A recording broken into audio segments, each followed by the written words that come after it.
Pergunta extremamente comum eu preciso de jejum para realizar o meu exame? E isso ficou muito no consciente popular, porque eu vou fazer um exame de imagem, eu preciso estar de jejum. Principalmente se eu vou fazer um exame com contraste, eu tenho que estar de jejum.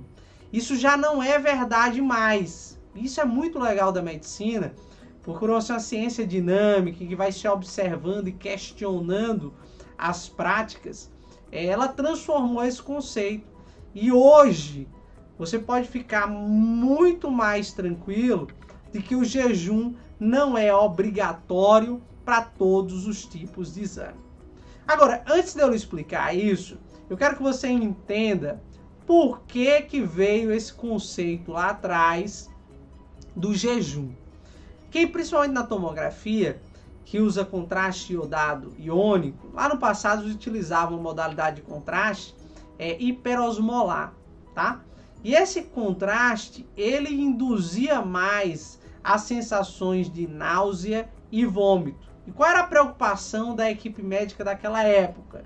É que induzindo náuseas e vômitos com mais frequência, ela tinha um risco maior de que esse paciente, ao vomitar, pudesse aspirar esse contraste para a via aérea, tá? E causar um problema pulmonar, por aspiração do conteúdo que está no estômago, ou seja, conteúdo gástrico, tá? Hoje, os contrastes já não são mais com frequência hiperosmolar. Nós utilizamos contraste iodado não iônico com osmolaridade mais baixa. Às vezes a gente chama isso de isosmolar, tá? Então, esses contrastes, eles induzem com frequência muito mais baixa a questão de sensação de náuseas e quase infrequente a questão de vômitos. E pense comigo, se você está bem, se você tem nível de consciência adequado, você tem controle da sua musculatura, se vem uma sensação de náuseas e vai começar a ter o episódio de vômitos, o que é que você faz reativamente? Você vira a cabeça. Então, pacientes com controle respiratório, controle muscular e nível de consciência preservado, você vai concordar comigo que não precisa se preocupar com tanto cuidado a questão do risco de aspiração. Por quê? Porque se você está consciente e vem aquela sensação de náusea, você vai girar a cabeça, tá? Então, esse é o ponto. Então, primeiro, o contraste que era utilizado no passado não é com frequência o contraste que se utiliza nas clínicas hoje. Nós, inclusive, utilizamos contrastes iodados não iônicos de baixa osmolaridade, isoosmolar, tá? Não utilizamos aquele contraste mais hiperosmolar que dava muita náusea e vômito. Mas sim, você pode sentir um pouco de náusea, você pode sentir um gosto metálico na boca quando vai fazer o exame de tomografia com contraste, às vezes um calor na pele. Os pacientes confundem isso muito com alergia, não, esse calorzinho às vezes é comum, isso não é alergia, tá? Mas se você tem, infrequente, mas se você vai ter um episódio de vômito e você tem um nível de consciência preservado, você vai virar a cabeça e não vai aspirar. A gente vai manter essa questão de jejum, principalmente para os pacientes que estão com rebaixamento de nível de consciência, um paciente mais debilitado.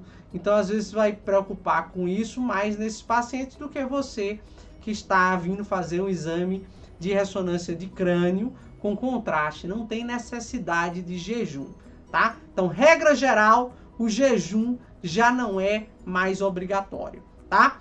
Agora, doutor Américo, quando eu preciso fazer o jejum? Um exemplo são os exames de abdômen. Então, existem exceções. Alguns exames ainda precisam de jejum, mas não é mais pelo risco de aspirar. É pela questão de prejudicar aquela qualidade daquele exame. Se você vai fazer um exame do abdômen, você quer ver a vesícula biliar, que é um saco onde tem algumas enzimas que vão digerir o seu alimento. E esse saco, com muita frequência, essa vesícula faz algumas doenças, como pedra na vesícula.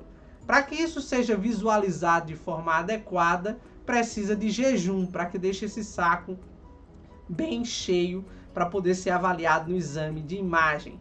Então, ressonância magnética do abdômen superior, colangio-ressonância, vai precisar do jejum por conta disso. Outros exames vão precisar do jejum porque vai avaliar as alças intestinais.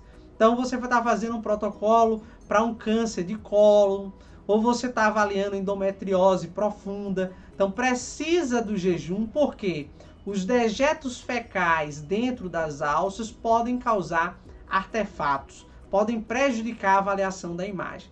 Isso é muito comum também na ultrassonografia. Por que exame de abdômen na ultrassom tem que ter jejum? Porque na hora que você come, você não só ingere o alimento, você ingere ar. E o ar, ele é responsável por degradar a qualidade das imagens na ultrassonografia. Também causa alguns artefatos juntos com os dejetos fecais na ressonância magnética. Então, nesses exames, vai precisar do jejum, tá? Então, na dúvida, você pode questionar a equipe clínica. Esse exame eu vou precisar de jejum. Você não precisa ficar de jejum em todos. Vou fazer um ombro, vou fazer um tornozelo, um exame de crânio. Precisa de jejum? Não. Tem um nível de consciência bom? Não precisa de jejum.